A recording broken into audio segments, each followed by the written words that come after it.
নমস্কাৰ ষ্টুডিঅ'ৰ মাজত মই মিনহাজ দেশৰ প্ৰাক্তন প্ৰধানমন্ত্ৰী তথা বিশিষ্ট অৰ্থনীতিবিদ ডক্টৰ মনমোহন সিঙৰ বৃহস্পতিবাৰে নিশা 9:51 বাৰ্ধক্যজনিত কাৰণত দিল্লীৰ এইমছত মৃত্যু হয় লগে লগে দেশবাসী শোকাস্তব্ধ হৈ পৰে প্ৰাক্তন প্ৰধানমন্ত্ৰী ডক্টৰ মনমোহন সিঙৰ মৃত্যুত এক প্ৰকাৰ শোকাকুল পৰিৱেশে বিৰাজ কৰিছে সমগ্ৰ দেশতে ইতিমধ্যে অৰ্ধনিমিত কৰি ৰখা হৈছে ৰাষ্ট্ৰীয় পতাকা এই মুহূৰ্তত সবিশেষ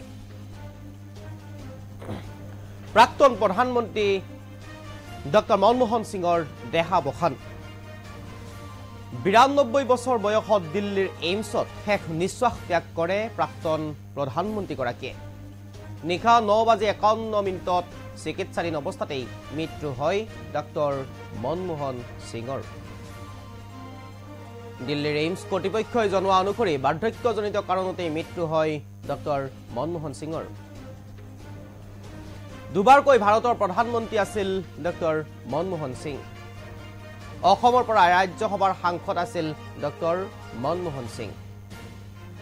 ভাৰতৰ ত্ৰয়োদশ প্ৰধানমন্ত্ৰী আছিল মনমোহন সিং একেৰাহে দুবাৰকৈ কাৰ্যনিৰ্বাহ কৰা একমাত্ৰ প্ৰধানমন্ত্ৰী ডক্টৰ মনমোহন সিং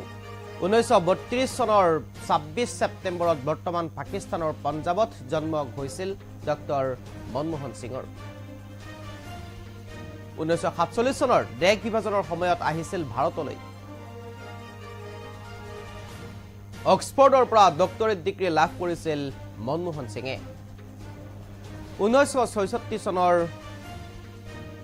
পৰা 1969 চনলৈ ৰাষ্ট্ৰসংঘত চাকৰি কৰে মনমোহন সিঙে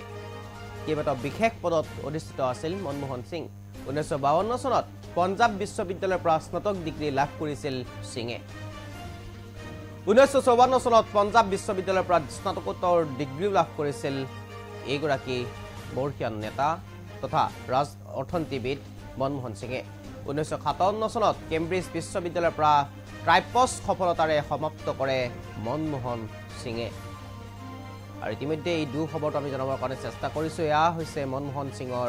লৈ যোৱাৰ নিশাৰ দৃশ্য এম্বুলেন্সত লৈ গৈছিল নিখাই আৰু দিল্লীৰ এইমছৰ পৰা নিথৰ দেহ বাসগৃহলৈ লৈ যোৱা হৈছে এইখন এম্বুলেন্সৰ জৰিয়তে আৰু ডক্টৰ মনমোহন সিঙৰ মৃত্যুত এক প্ৰকাৰ দেশত শোকাকুল পৰিৱেশে বিৰাজ কৰিছে নিখাই 9:51 দিল্লীৰ এইমছত বাৰ্ধক্যজনিত কাৰণতে মৃত্যু হয় এইগৰাকী বৰ্ষীয়ান নেতা তথা ৰাজনীতিবিদ অৰ্থনীতিবিদ ডক্টৰ মনমোহন সিং প্ৰাক্তন প্ৰধানমন্ত্ৰী দুটাকৈ কাৰ্যকাল প্ৰধানমন্ত্ৰীৰূপে তেওঁ প্ৰতিষ্ঠিত আছিল 92 বছৰ বয়সত দিল্লীৰ এইমছত শেষ নিশ্বাস ত্যাগ কৰে বৰ্ষীয়ান নেতাগৰাকীয়ে দুবাৰকৈ ভাৰতৰ প্ৰধানমন্ত্ৰীও আছিল মনমোহন সিং অসমৰ পৰা ৰাজ্যসভাৰ সাংসদ হিচাপেও নিৰ্বাচিত হৈছিল ৰাজ্যসভালৈ আৰু ভাৰতৰ ত্ৰয়োদশ প্ৰধানমন্ত্ৰী আছিল ডক্টৰ মনমোহন সিং আৰু 1947 চনৰ দেশ বিভাজনৰ সময়তেই ভাৰতলৈ আহিছিল বৰ্তমানৰ পাকিস্তান আৰু সেই পাকিস্তানৰ পঞ্জাবত জন্মগ্ৰহণ কৰিছিল 1932 চনৰ 26 ছেপ্টেম্বৰত আৰু অক্সফৰ্ডৰ পৰা ডক্টৰেট ডিগ্ৰী লাভ কৰিছিল এইগৰাকী বৰ্ষীয়ান নেতাই আৰু ইতিমধ্যে আমি সেই খবৰ জনাবৰ কাৰণে চেষ্টা কৰিছো সমগ্ৰ দেশতে এক প্ৰকাৰ শোকাকুল পৰিৱেশে বিৰাজ কৰিছে দেখে এগৰাকী প্ৰকৃত দেশপ্ৰেমিক হেৰুৱালে দেখে এগৰাকী প্ৰকৃত দেশপ্ৰেমিক লগতে এটা ৰত্ন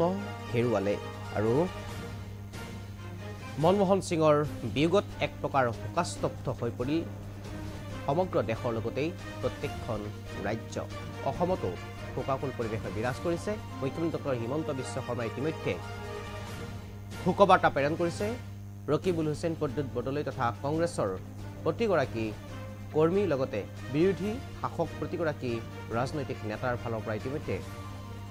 শোকবাৰ্তা প্ৰেৰণ কৰা হৈছে এইগৰাকী বৰ্ষীয়ান নেতা ৰাজনীতিবিদ অৰ্থনীতিবিদ প্ৰধানমন্ত্ৰী সাংসদ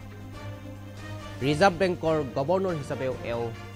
কাৰ্যনিৰ্বাহ কৰিছিল ডক্টৰ মনমোহন সিঙে আৰু সেইগৰাকী নেতাৰ ইতিমধ্যে বিয়োগ ঘটিছে আৰু অসমত ইতিমধ্যে 7 দিনলৈকে শোক পালিব ৰাজ্য চৰকাৰে এই কথা ইতিমধ্যে ঘোষণা কৰিছে মুখ্যমন্ত্ৰী ডক্টৰ হিমন্ত বিশ্ব শৰ্মাই অৰ্ধনিমিত কৰি ৰখা হ'ব প্ৰতিটো কাৰ্যালয়তেই 7 দিনলৈ ৰাষ্ট্ৰীয় পতাকা লগতে সকলো মনোৰঞ্জন ধৰ্মী অনুষ্ঠান বাতিল কৰিব ৰাজ্য চৰকাৰ ফালৰ পৰা এই কথা ইতিমধ্যে জনাইছে মুখ্যমন্ত্ৰী ডক্টৰ হিমন্ত বিশ্ব শৰ্মাই